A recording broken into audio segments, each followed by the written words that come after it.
있습니다. 그 책의 저자인 지그 지글러는 이런 말을 합니다. 여러 사람이 누군가에 대해서 뒷공론하는 소리를 듣게 되면 막상 그 자리에서는 그 이야기를 믿어야 할지 고민하기도 하지만 일단 그런 이야기를 듣고 난 다음에는 비난의 도마 위에 올랐던 그 당사자와의 관계가 괜시리 서먹해지면서 그 사람에 대한 좋지 않은 느낌이 쉽게 가시질 않습니다. 저도 그렇던데요. 부정적인 이야기를 이렇게 듣다 보니까 안 그러려고 그러는데 그 사람을 보면 그렇게 보이고요. 또 긍정적인 이야기를 들으면 그 사람 보면 또 그렇게 보이더라고요. 여러분 어떤지 모르겠습니다. 좀 더 읽을게요. 그리고 남의 이야기를 많이 듣다가 보면 내 배우자, 내 아이들, 내 친구들, 심지어는 내 인생이 초라하게 느껴질 때도 있습니다. 또한 남의 이야기를 많이 하게 되면 더욱더 우리 자신의 가치가 떨어진다는 것을 알게 될 것입니다. 그러나 당신이 누군가에 대해서 긍정적인 이야기를 할 때마다 당신 스스로가 그 사람에 대한 믿음이 점차 증가하게 됨을 느끼게 될 것입니다.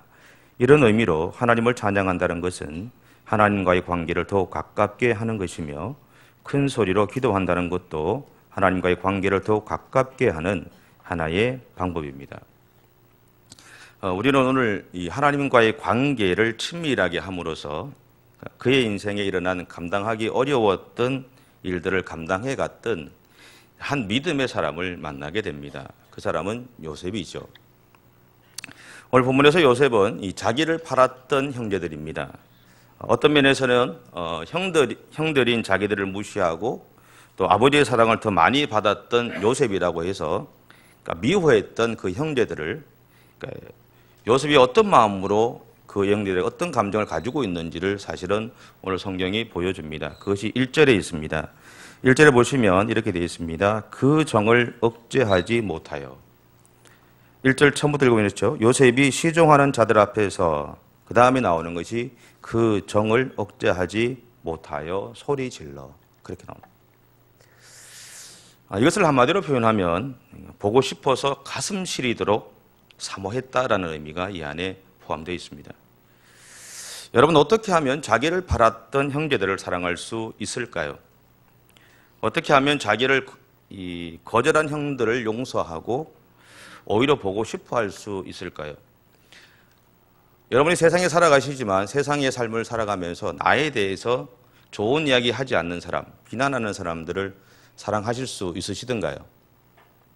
참 어렵죠. 우리가 늘 성경에서 듣고 읽고 또 설교를 들어도 사실은 그렇게 살아가기 참 힘들죠. 그것이 사실은 우리가 가지고 있는 한계입니다. 그러나 우리는 그 마음과 계속 싸워가야 되죠. 근데 저는 이거 참 궁금했습니다. 어떻게 요셉이 그의 정을 억제할 정도까지 형제들을 사랑했을까? 보고 싶어 했을까?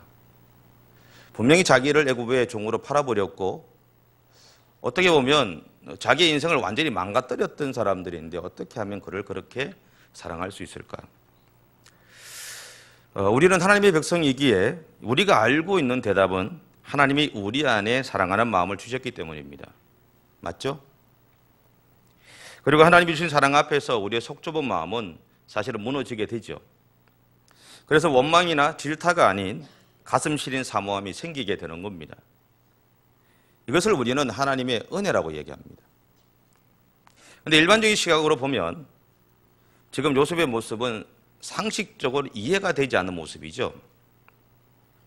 그런데 우리가 부모가 자식을 향해서 가지고 있는 마음을 한번 생각해 보면 요셉의 태도가 조금은 이해가 됩니다. 부모님들은 우리가 아무리 잘못해도 자기의 자녀들이 남에게 손가락질 당하는 것을 견디지 못하죠. 그래서 보호합니다. 하다못해 집에서 부모를 때리는 자식이라 하더라도 밖에 나갈 때는 부모가 절대로 그 자식에 대해서 욕하지 않습니다. 보호하죠. 오히려 우리 아이들이 최고라고 그렇게 이야기하죠. 그게 부모의 마음이죠. 그래서 그 결과로 자녀들이 다른 사람들에게 인정받게 하고 싶은 것이 일반적인 부모의 마음입니다. 그런데 이러한 부모의 마음이 이 형제들 간에는 없는 것을 우리는 많이 보게 되죠. 특히 요즘은 돈 때문에 마치 원수같이 살아가는 그런 형제들을 많이 보게 됩니다. 참 마음이 아픈 현실이죠. 돈 때문에 그렇습니다. 그러니까 돈을 빌려준 형제는 돈을 빌려줘서 속상하고, 또 돈을 빌린 형제는 자기의 어려움을 감추기 위해서 빌려서 또 속상하고, 그것이 결국은 원수같이 살아가는 모습들을 보게 돼요. 그러면서 어느 사이 우리 사회가, 우리 세상은 돈보다 못한 형제와 이 가족애가 판을 치는 그런 세상이 되어버리고 말았다는 겁니다. 이제는 우리의 가치가 돈보다 못합니다. 군대 갔던 남자분들은 다 아시겠지만 군인의 목숨은 군에 있는 개만 못합니다. 가격 자체가 그렇게 틀립니다. 오히려 군견이 더 귀하죠.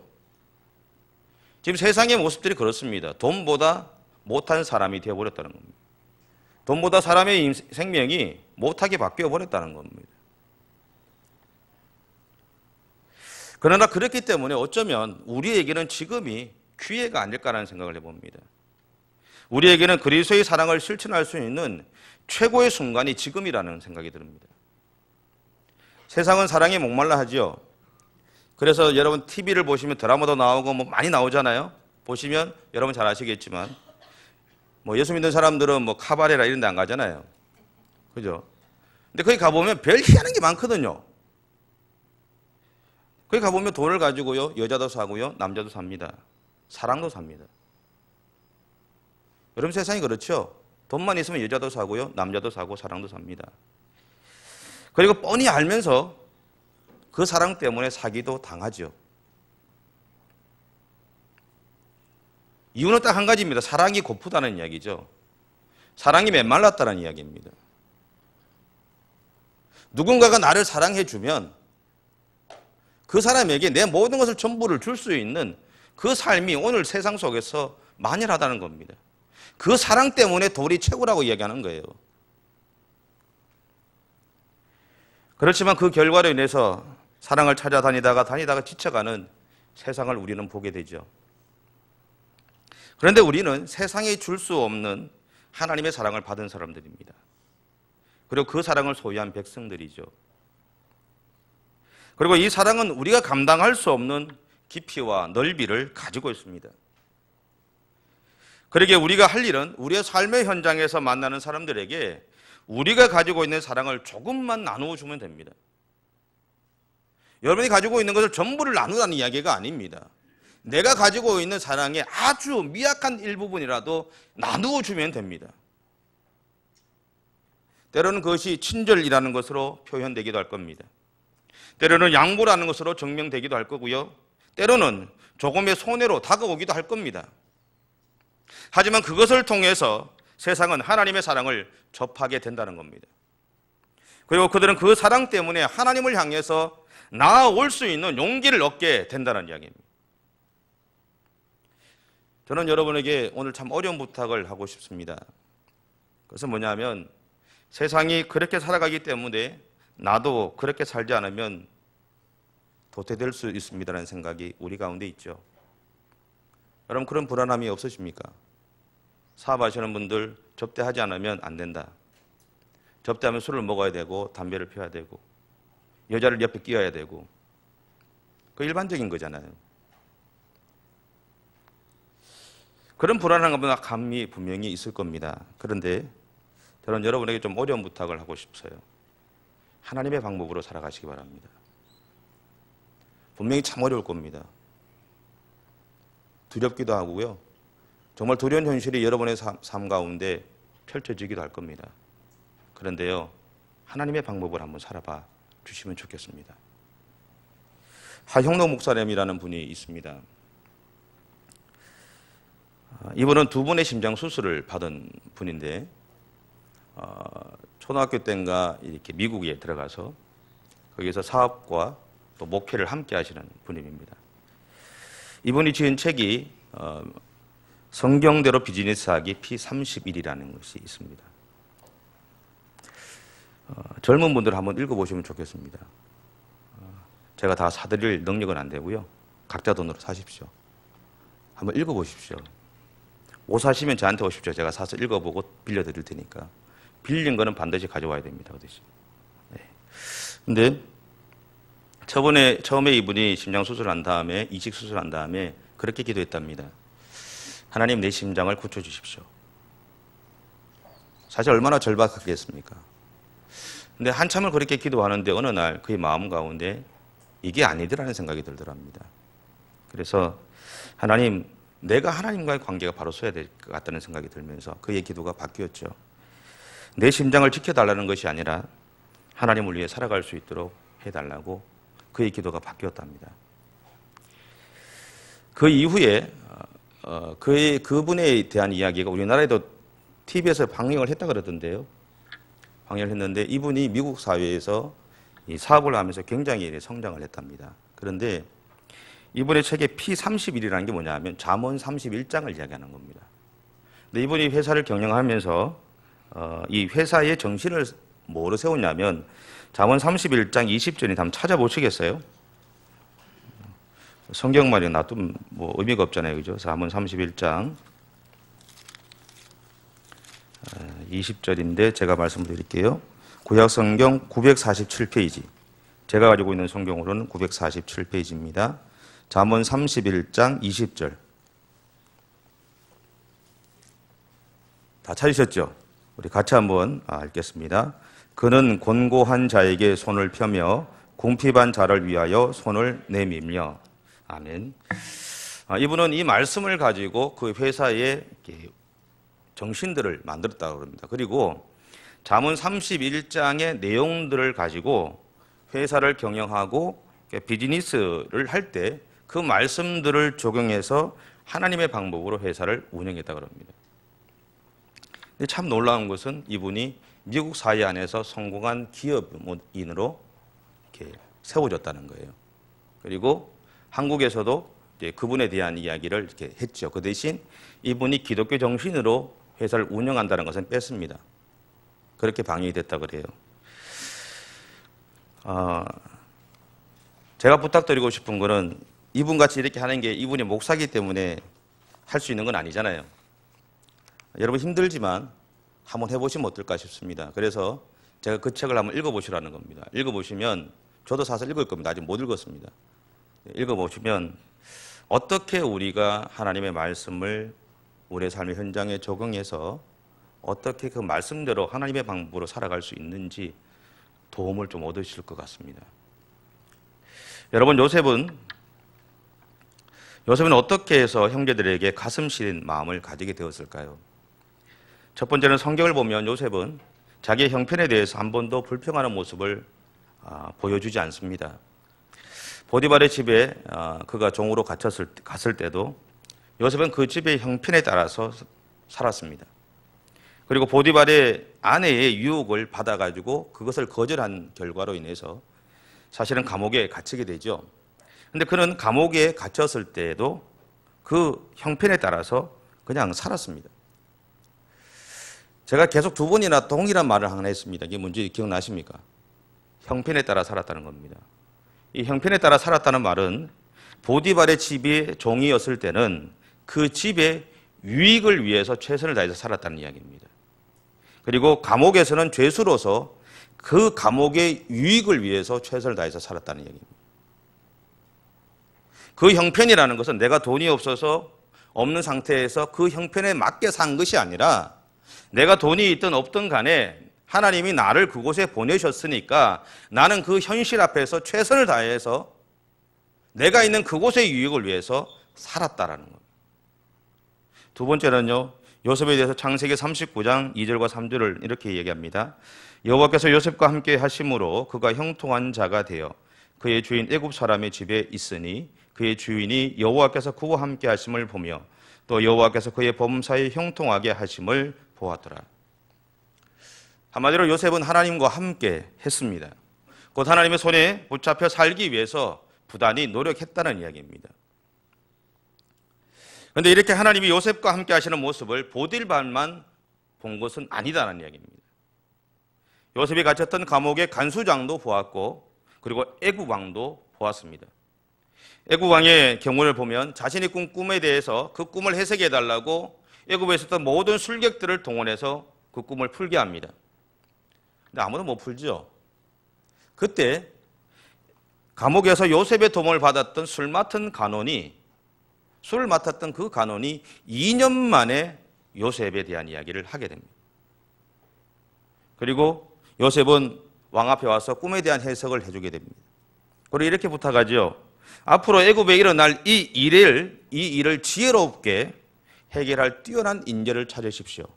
그리고 그 사람에게 그것을 맡기십시오라고 이야기하고 그는 나가려고 합니다. 그때 애굽 왕이 어떤 이야기를 하느냐 하면 성경에 보면 이렇게 되어 있죠. 하나님의 영에 감동된 사람이라고 해요. 애굽 왕이 봤을 때 요셉이 그 순간에 하나님이 요셉과 함께 계시는 것을 보았다라는 이야기입니다. 여러분, 그렇다면 보디발이나 간수장이나 애굽 왕은 어떻게 하나님이 요셉과 함께 하시는 것을 볼 수 있었을까요? 그것은 요셉의 삶에 답이 있다는 겁니다. 우리 주변에 보면 아무리 힘들어도 힘들다고 말하기보다는 늘 미소를 잃지 않고 살아가는 신앙인들이 있습니다. 우리뿐만 아니라 세상 사람들도 그분들을 바라보면 참 신기해하죠. 분명히 울 수밖에 없고 절망할 수밖에 없는 상황인데 웃고 있다는 거죠. 자기의 힘들고 어려운 일들에 대해서 다른 사람들에게 한탄하지 않더라는 이야기입니다. 오히려 감사하고 오히려 기뻐하고 오히려 하나님 바라보면서 희망을 가지고 살아가더라는 겁니다. 나라고 하면 도저히 할 수 없는 그 일들을 그들이 하고 있더라는 거죠. 그래서 가끔씩 그렇게 묻습니다. 어떻게 그 어려움 속에서 웃을 수 있습니까? 그들은 절망적인 상황에서 희망을 보는 사람들이고 아무것도 없는 것 같은데 이상하게 힘이 있고 강렬한 소망을 품고 살고 있는 사람들입니다. 그것이 그 사람들의 그 모습이 세상에 도전이 되죠. 저는 여러분에게 이런 이야기를 하지만 제 자신은 참 부끄럽습니다. 왜냐하면 저는 그렇게 못 살거든요. 작은 문제만 생기면 막 부들부들거리고 걱정하고 염려하고 머릿속에서 100가지, 20가지, 수천 가지 생각들을 가지고 어떻게 이 문제를 풀어가야 될지를 고민하는 사람이기 때문에 그렇습니다. 때로는 그 현실 속에서 무너지는 경우도 많았던 사람이고 그렇습니다. 근데 여러분은 그러지 않으셨으면 좋겠습니다. 여러분만큼은 정말 하나님 바라보시면서 여러분의 상황과 상관없이 여러분의 믿음을 놓치지 않으셨으면 좋겠습니다.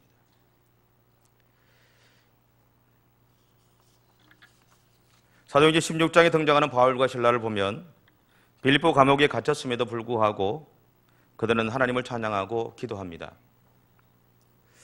어떻게 그렇게 할 수 있었을까요? 그것은 그들에게 하나님이 주신 남다른 은혜가 있었기 때문일 겁니다. 그런데 이 말 한 가지로 이 모든 것을 이해하기는 좀 부족하지요. 그래서 조금 우리가 추측해 본다면 요셉은 힘든 중에서도 말씀을 암송하고 묵상하며 하나님의 뜻을 찾았고 찬양을 흥얼거리며 자기 스스로를 격려하지 않았을까요? 자기에게 일어난 상황으로 인해서 불쑥불쑥 올라오는 하나님을 향한 이 불신의 마음을 찬양과 기도로 자기 마음에서 밀어내지 않았을까요? 여러분도 마찬가지죠. 여러분의 현실 속에서 때로는 하나님을 향한 불신의 마음이 불쑥불쑥 일어나지만 때로는 말씀 앞에 엎드리고 때로는 하나님 앞에 엎드리며 찬양하면서 그 마음들을 밀어낼 때가 있지 않습니까? 사실 이것은 감옥에 갇힌 바울과 실라를 비롯해서 수많은 믿음의 사람들이 그렇게 살았던 방법이기도 합니다. 그리고 이런 과정을 거치면서 요셉의 얼굴에는 점점 웃음기가 넘쳤을 겁니다. 또한 평안함이 있었을 겁니다. 불평하기보다는 무엇이든 최선을 다해서 감당해 갔을 겁니다. 그 결과 보디발도 간수장도 애굽의 왕도 하나님이 요셉과 함께 하시는 것을 보게 되었던 겁니다. 저와 여러분의 삶에 주님이 주시는 이런 기쁨이 충만하시기 바랍니다. 여러분 살아가시면서 분명히 어려움이 있습니다. 또 갈등이 있고요. 때로는 내가 피하고 싶은 그 상황들이 분명히 벌어지실 겁니다. 그때 여러분 부탁드리는 것은 하나님 앞에 무릎을 꿇으십시오. 하나님의 말씀을 붙잡으십시오. 하나님을 찬양하십시오. 그러면서 여러분 안에 생기는 그 불신의 마음들을 밀어내 버리십시오. 우리 하나님 편에 서시기 바랍니다. 결코 쉬운 일은 아닐 겁니다. 무지 힘들고 어렵고 고통스러울 겁니다. 수없이 많이 실패하시고 넘어질 겁니다. 그러나 다시 일어서십시오. 그렇다면 요셉은 어떻게 그 절망적인 현실 앞에서 하나님을 향한 마음을 놓치지 않을 수 있었을까요? 여러분, 오늘 본문 5절, 7절, 8절입니다. 같이 한번 읽겠습니다. 먼저 5절을 읽겠습니다. 안 덮으셨죠? 같이 읽겠습니다. 시작. 당신들이 나를 이곳에 팔았다고 해서 근심하지 마소서, 한탄하지 마소서. 하나님이 생명을 구원하시려고 나를 당신들보다 먼저 보내셨나이다. 7절, 8절입니다. 하나님이 큰 구원으로 당신들의 생명을 보존하고 당신들의 후손을 세상에 두시려고 나를 당신들보다 먼저 보내셨나니 그런즉 나를 이리로 보낸 이는 당신들이 아니요 하나님이시라. 하나님이 나를 바로에게 아버지로 삼으시고 그 온 집의 주로 삼으시며 애굽 온 땅의 통치자로 삼으셨나이다. 아멘. 결론적으로 요셉은 자신을 애굽으로 보내신 분도 하나님이고 거대한 흉년의 시간 동안 그의 가족과 주변의 나라를 살리도록 사명을 맡기신 분도 하나님이라는 확신이 있었던 겁니다. 바로 하나님을 향한 이런 확신이 요셉으로 하여금 현실 앞에서 당당하며 변함없이 하나님 앞에 서게 했던 겁니다. 이것은 오늘 그리스도인을 살아가는 우리들에게도 마찬가지로 필요한 확신입니다. 여러분에게 좋은 일이 있든지 어려운 일이 있든지 평탄하든지 아니면 그렇지 못하든지 그 모든 상황에서 우리를 부르신 하나님의 계획이 있음을 믿으십시오.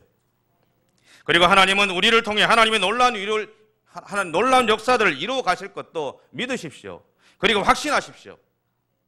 그랬을 때 우리의 삶에 요셉과 같은 하나님의 은혜가 충만할 겁니다. 여러분, 이 말만 기억하시고 돌아가십시오. 저도 그렇고 여러분도 그렇고 하나님을 향한 요셉과 같은 확신을 가지십시오. 여러분의 상황을 보지 마시고 그 상황에 매이지 마시고 저도 그 상황을 바라보고 많이 무너지고 아파하고 지금도 마찬가지입니다. 그 상황에 매이지 마십시오. 그 상황 뒤에 여러분을 향해서 두 손 벌리고 웃고 계신 주님 보십시오. 하나님은 변함없이 여러분과 함께 계시고 여러분을 붙잡아 주십니다. 여러분이 어떤 선택을 하든 어떤 길을 가든 하나님은 그 길을 통해서 여러분을 통해서 역사해 주십니다. 그 사실들을 기억하시고 요셉처럼 이러한 믿음의 확신을 갖고 믿음의 길을 달려가는 그런 저와 여러분의 삶이 되시기 바랍니다. 기도하겠습니다.